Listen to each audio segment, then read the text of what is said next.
If you want to examine Marie Curie's surviving laboratory notebooks today, you have to sign a waiver and wear protective gear. The pages themselves are dangerously radioactive. The discoveries that eventually saved millions of lives came at the direct cost of her own. This animated diagram illustrates the prevailing 19th century consensus. Physicists agreed that the atom was the absolute foundation of matter, a solid, indivisible block with no internal moving parts. The intellectual landscape was similarly rigid. Across much of Europe, higher education and scientific research were domains entirely closed to women. At the close of the 19th century, the internal mechanics of the atom remained as inaccessible to researchers as the laboratory doors were to women. Maria Skłodowska grew up in Russian-occupied Warsaw. Imperial authorities strictly monitored the education system, making it illegal to teach the Polish language, Polish history, or advanced science.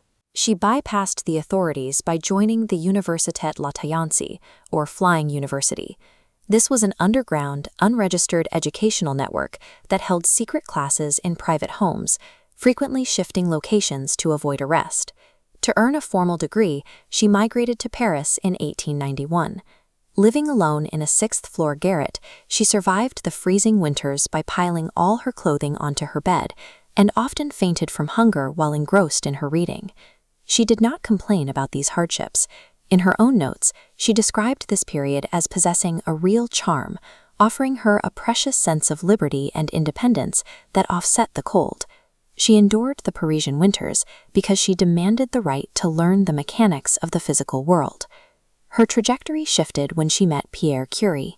What began as a mutual fascination with experimental physics quickly evolved into an intellectual and romantic partnership.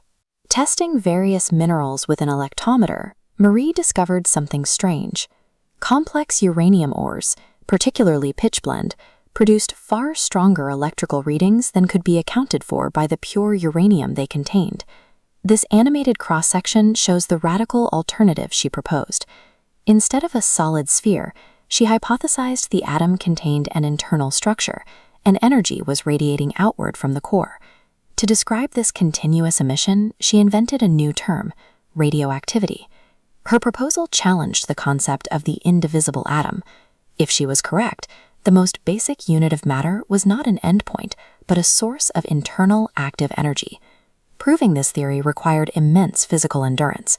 For years, she and Pierre worked in a poorly ventilated shed, manually boiling down tons of heavy pitchblende in large iron cauldrons. Through thousands of chemical separations, they isolated tiny traces of two unknown elements hidden within the toxic sludge. She named them Polonium, after her native country, and Radium. The French Academy nominated only Pierre and Henri Becquerel for the 1903 Nobel Prize in Physics. Pierre intervened, insisting that the award would be a travesty without acknowledging Marie's primary role, forcing the committee to add her name. The prize brought immediate international acclaim and intense media scrutiny, disrupting the quiet, grueling laboratory routine they relied upon to continue their work. In April 1906, Pierre was struck and killed by a horse-drawn cart while crossing a rainy Paris street, leaving Marie to raise their two daughters alone. The French government offered her a widow's pension, which she immediately refused. Instead, she took over Pierre's professorship, becoming the first woman to direct a laboratory and teach at the Sorbonne. Despite her credentials, the French Academy of Sciences rejected her candidacy for membership in 1910. The right-wing press launched a vicious, xenophobic campaign, printing baseless rumors that she was not truly French. A year later, tabloids published stolen letters exposing her romantic relationship with physicist Paul Langevin.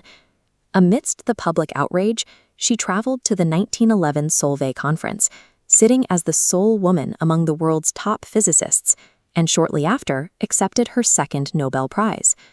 Her response to public vitriol was total immersion in her research. She used scientific achievement as a shield against the prejudices of the era. When World War I began, Marie Curie suspended her theoretical radium research to address the immediate crisis on the battlefield. She designed and deployed a fleet of mobile medical vehicles known as the Petite Curies. These trucks were outfitted with portable generators and X-ray equipment, driven directly to the front lines. By bringing diagnostic tools to triage centers, these units allowed field surgeons to accurately locate embedded shrapnel, saving thousands from amputation or death. The technology relied on radiation penetrating human tissue. Dense materials like bone or metal blocked the rays, casting shadows onto photographic plates and revealing the interior of the body.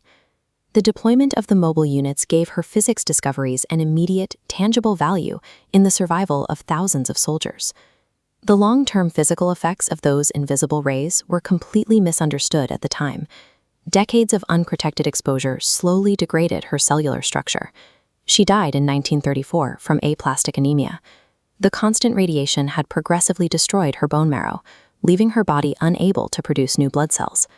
Before her death, she secured the foundation of the Radium Institute in Paris, ensuring that institutional research into radioactive elements would continue.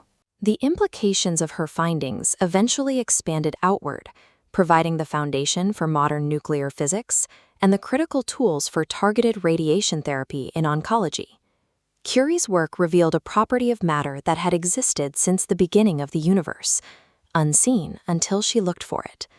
Her legacy is the physical evidence of that relentless search, a permanent expansion of what humanity understands about the world.